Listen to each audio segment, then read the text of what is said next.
दुनिया में सबसे पहले अपने सुपर हीरोज को एक साथ इकट्ठा करके टीम बनाने के बावजूद भी डीसी को 57 साल लग गए जस्टिस लीग को बिग स्क्रीन पर रिलीज करने के लिए, और जो हमें मिला भी वो भी कंट्रोवर्शियल 2 वर्जन्स में। लेकिन ऑन द फ्लिप साइड यही दोनों मूवीज वजह भी बनी है जैक स्नाइडर और डीसी फिल्म्स के फैंडम को पूरी दुनिया के सामने साबित करने का, और फैंस की धमाकेदार एफर्ट की वजह से ही स्नाइडर कट के रूप में हमारी सोच से भी बेहतरीन जस्टिस लीग मूवी देखने को मिली है। और आज की वीडियो मौका है इन्हीं मूवीज को और भी अच्छे से जानने का, जिसके लिए हमारे सब्सक्राइबर्स की तरफ से हमें कमेंट्स में कई बार रिक्वेस्ट आ चुकी है, जिसके लिए आप सबका बहुत बहुत शुक्रिया। तो चलिए इसी नोट पर जानते हैं 15 अमेजिंग माइंड ब्लोइंग और awesome the justice league movies facts, वो भी भारी भरकम स्पॉयलर्स के साथ, क्योंकि आज की इस वीडियो में आपको पता चलने वाला है कि क्यों 2007 में आखिर जस्टिस लीग मूवी नहीं बन पाई, कौन कौन से चेंजेस लाए थे जॉस व्हीडन ने जस्टिस लीग में आते ही, आखिर क्यों 2017 में हमें देखना पड़ा था हेनरी कैविल का जस्टिस लीग वाला मुस्टैच, क्या असल में होने वाला था बैटमैन के नाइटमेयर सीक्वेंस का मतलब,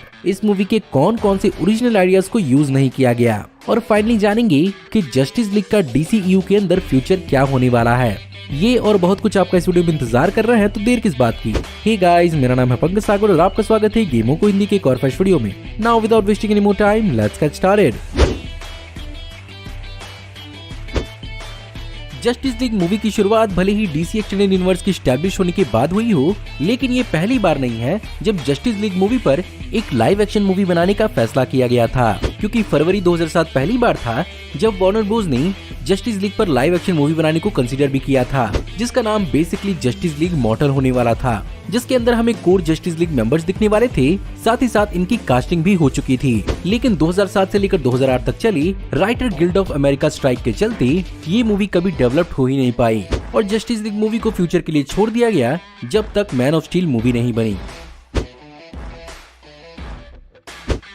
2013 की मैन ऑफ स्टील के सक्सेसफुल होने के बाद ही हमें एक जस्टिस लीग मूवी दिखने वाली थी, जिसे डेविड एस गॉयर ने लिखा था। लेकिन डीसीयू को और अच्छे से एक्सप्लोर करने के लिए यहाँ पर एक सेटअप मूवी का प्लान बनाया गया, और यहीं पर Batman versus Superman dawn of justice movie को एक्चुअली प्लान किया गया, जिसमें जस्टिस लीग मेंबर्स को छोटे छोटे कैमियो से एस्टैब्लिश किया गया। और फाइनली जब बारी आई जस्टिस लीग मूवी की, तो यहाँ पर क्रिस टेरियो को हायर किया गया, जिन्होंने जस्टिस लीग की 2 पार्ट मूवीज को लिखा, और इन दोनों मूवीज को डायरेक्ट करने का जिम्मा जैक स्नाइडर को दिया गया था। जहाँ पर ओरिजिनल प्लान के हिसाब से पहली मूवी 2017 को रिलीज होने वाली थी, वहीं पर सेकंड मूवी 2019 को रिलीज होने वाली थी। अब वैसे तो जैक स्नाइडर ने अप्रैल 2016 में लंदन के लीव्स स्टूडियो में इस मूवी की शूटिंग शुरू कर दी थी, लेकिन मार्च 2017 में उनकी बेटी ऑटम की डेथ की वजह से जैक स्नाइडर पूरी तरह से हिल चुके थे और वो शूटिंग पर ध्यान नहीं दे पा रहे थे, जिसके कारण यहाँ पर उन्होंने 2 महीने का ब्रेक लिया। लेकिन वहीं पर वार्नर ब्रोस को इसी साल यानी 17 नवंबर 2017 को ही मूवी को रिलीज करना था, जिसके कारण यहाँ पर उन्होंने बैट गर्ल मूवी के लिए असाइंड एवेंजर्स मूवी के डायरेक्टर जॉस व्हीडन को इस मूवी को संभालने के लिए हायर किया। और यहाँ पर जॉस व्हीडन ने इस मूवी को संभालने के बजाय पूरा का पूरा ही बदल दिया, जिसमें सबसे पहले उन्होंने वार्नर ब्रोस से $25 मिलियन एक्स्ट्रा मांगे। साथ ही साथ उन्होंने इस मूवी के 80 पेजेस के स्क्रिप्ट को नए तरीके से लिखा, और यहाँ पर एक्टर्स से 2 महीने की एक्स्ट्रा रीशूट्स करवाई। और तो और उन्होंने यहाँ पर पुराने म्यूजिक कंपोजर जंकी एक्सेल को भी बदलकर डैनी एल्फमैन को चुना, और इन्हीं सब चीजों ने इस मूवी के बजट को $300 मिलियन तक पहुंचाया। और फाइनली थिएटर्स में जब इस मूवी को रिलीज किया गया, तब पता चला कि ये जैक स्नाइडर की मूवी है ही नहीं। अब इन सारी की सारी चीजों में एक चीज था जो जॉस व्हीडन की जस्टिस लीग में बहुत ज्यादा यादगार था, और वो था हेनरी कैविल का विजुअल इफेक्ट वाला माउथ। लेकिन सबसे बड़ा यहाँ पर सवाल उठता है कि ये पंगा आखिर हुआ ही क्यों था। जैसा कि मैंने आपको बताया कि जॉस व्हीडन ने अपनी मूवी के लिए कई सारे रीशूट्स को करवाया था, जैक स्नाइडर के वर्जन के लिए यहाँ पर हेनरी कैविल ने अपने सारे के सारे सीन्स को कंप्लीट करके मिशन इम्पॉसिबल फॉलआउट मूवी के लिए हेनरी कैविल ने अगस्त वॉकर के रोल के लिए मुस्टैच बढ़ाया था, जिसे शेव करने की पैरामाउंट की एक ही शर्त थी कि इसके बदले उन्हें कंपनसेशन और अपने प्रोडक्शन को रोकने के लिए $3 मिलियन चाहिए थे, जो वार्नर ब्रोस देने के लिए तैयार नहीं था, और उन्हें लगा था कि वो इससे सस्ते में VFX की मदद से इस मूंछ को छुपा सकते हैं, जो कि ऑफ कोर्स उनसे नहीं हो पाया। बिली क्रडब, जिन्होंने दोनों ही वर्जन्स के अंदर फ्लैश यानी बैरी एलन के पिता हेनरी एलन का रोल प्ले किया है, वो बेसिकली पहले भी कंटेंडर रह चुके हैं बैटमैन के रोल के, जहां पर 2005 की द बैटमैन बिगिंस में उन्हें भी कंसिडर किया जा रहा था। लेकिन यहाँ पर ये रोल क्रिश्चियन बेल को मिला था। लेकिन इसके अलावा उन्होंने 2009 की द वॉचमैन मूवी के अंदर डॉक्टर मैनहट्टन का भी रोल प्ले किया है, जिसमें उन्होंने मोशन कैप्चर से अपनी परफॉर्मेंस दी थी। बात अगर मोशन कैप्चर परफॉर्मेंस की आ रही है तो दोनों ही मूवीज के अंदर स्टेफन वुल्फ का रोल प्ले करने वाले सिरान हिंड्स को मोशन कैप्चर का कोई भी आइडिया नहीं था, जिसके कारण उन्होंने यहाँ पर अपने फ्रेंड लियम नेसन की हेल्प ली थी, जिन्हें बेसिकली 2016 की अब मॉन्स्टर कॉल मूवी से बहुत ज्यादा एक्सपीरियंस था और उन्होंने इस मूवी के अंदर एक ट्री मॉन्स्टर का रोल प्ले किया था। जॉस व्हीडन की 2017 की जस्टिस लीग मूवी में एक सीन आता है जहां पर फ्लैश एक्चुअली हमें कुछ फ्रेम्स के लिए वंडर वुमन के ऊपर दिखता है। वेल, इस पर्टिकुलर सीन से गैल गैडोट को एक्चुअली प्रॉब्लम थी और यहां पर उन्होंने इस सीन को करने से मना कर दिया था। यही कारण है कि इस सीन के लिए एक बॉडी डबल का इस्तेमाल किया गया है। यही कारण है कि इन फ्रेम्स के अंदर हमें गैल गैडोट का चेहरा देखने को नहीं मिला था। ऑफ कोर्स आप में से बहुत लोग को ये बात तो मालूम ही होगी कि 2017 की जॉस व्हीडन की जस्टिस लीग के अंदर कई सारे कैमियोज मिसिंग थे, लेकिन जैक स्नाइडर के भी कुछ ओरिजिनल कैमियोज थे जो वो इस मूवी का हिस्सा नहीं बना पाए। और यहाँ पर ये बेसिकली डीसीयू के अंदर ग्रीन लैंटर्न कॉर्प्स को सेटअप करता, क्योंकि हमें यहाँ पर क्लाइमेक्स में बैटमैन को बैट केव में विजिट करने के लिए तोमर रे और किलोवॉक भी आते, जो ग्रीन लैंटर्न कॉर्प्स के बहुत ही फेमस मेंबर्स हैं। वैसे तो दोनों ही वर्जन्स की मूवी के अंदर हमें स्टेफन वुल्फ का एक इन्वॉल्वमेंट बहुत ज्यादा देखने को मिला था, लेकिन अगर ओरिजिनल आइडियाज की बात की जाए तो यहाँ पर हमें स्टेफन वुल्फ और उसके पैराडीमंस सुसाइड स्क्वाड मूवी में ही दिखने वाले थे। और ये movie basically DC extended universe की एक बहुत इंपॉर्टेंट मूवी साबित होती, जहाँ पर इस बात को रिवील किया जाता कि स्टेफन वुल्फ एक्चुअली एन्चेंट्रेस को मदर बॉक्सेस की मदद से कंट्रोल कर रहा था और यही चीज बेसिकली अपोकलिप्स और न्यू गॉड्स को आगे के लिए सेटअप करती। साथ ही साथ हमें ओरिजिनली जैक स्नाइडर की जस्टिस लीग के अंदर ही Darkseid as a main villain दिखने वाला था, लेकिन फाइनली इस आइडिया को स्क्रैप करके आगे जाकर इस कहानी को 2 पार्ट में बांटा गया, जिसका एक हिस्सा बेसिकली जैक स्नाइडर की स्नाइडर कट ही है।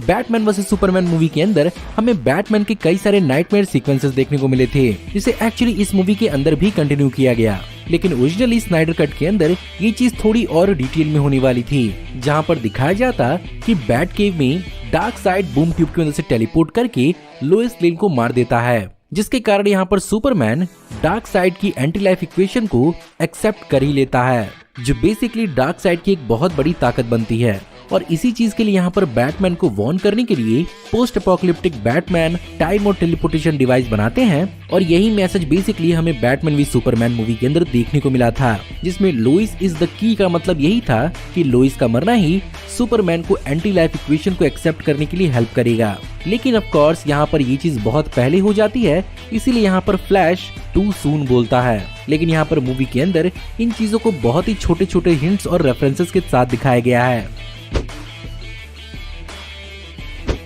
स्नाइडर कट के अंदर हमें सुपरमैन अपने regenerative black and white suit के अंदर देखने को मिला था, जिसे डीसी कॉमिक्स के अंदर रिकवरी सूट भी कहा जाता है। ये बेसिकली क्रिप्टोनियन सूट होता है, जहां पर इसके ब्लैक होने की वजह से ये सनलाइट को और अच्छे से एब्जॉर्ब कर सकता है। अगर बात करें बिहाइंड द सीन शूटिंग की, तो यहाँ पर इसके लिए ब्लैक एंड व्हाइट सूट का इस्तेमाल नहीं किया गया था और यहाँ पर बेसिकली नॉर्मल कलर्ड सूट को ही ब्लैक एंड व्हाइट करने के लिए कलर करेक्ट किया गया है।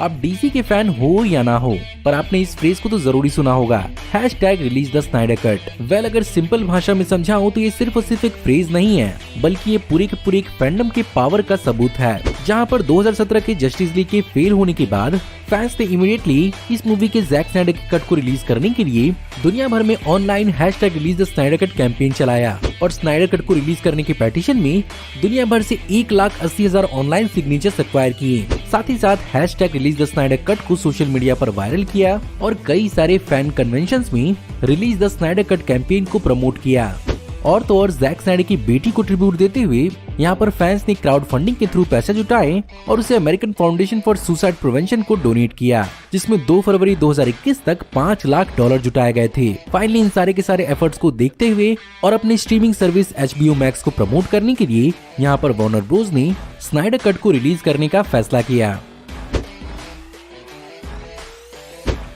ऑफ कोर्स यहाँ पर वार्नर ब्रोस ने जैक स्नाइडर के कट को रिलीज करने की इजाजत दे दी और उन्हें तकरीबन $70 मिलियन इस मूवी के विजुअल इफेक्ट्स, म्यूजिकल स्कोर और एडिटिंग को इम्प्रूव करने के लिए दिए गए। साथ ही साथ जैक स्नाइडर ने इस मूवी के लिए कुछ रीशूट्स भी किए, जिसमें सबसे इम्पोर्टेंट था क्लाइमेक्स का नाइटमेयर सीक्वेंस। HBO मैक्स ने उन्हें इस मूवी को मिनी सीरीज के भी रूप में रिलीज करने का ऑप्शन दिया था, लेकिन यहाँ पर जैक स्नाइडर ने इस मूवी को चैप्टर्स के साथ 4 घंटे की मूवी के रूप में रिलीज किया और इस मूवी पर उन्हीं का पूरा कंट्रोल रहे, इस बात को मेक श्योर करने के लिए यहाँ पर जैक स्नाइडर ने वार्नर ब्रोस से एक पैसे नहीं लिए।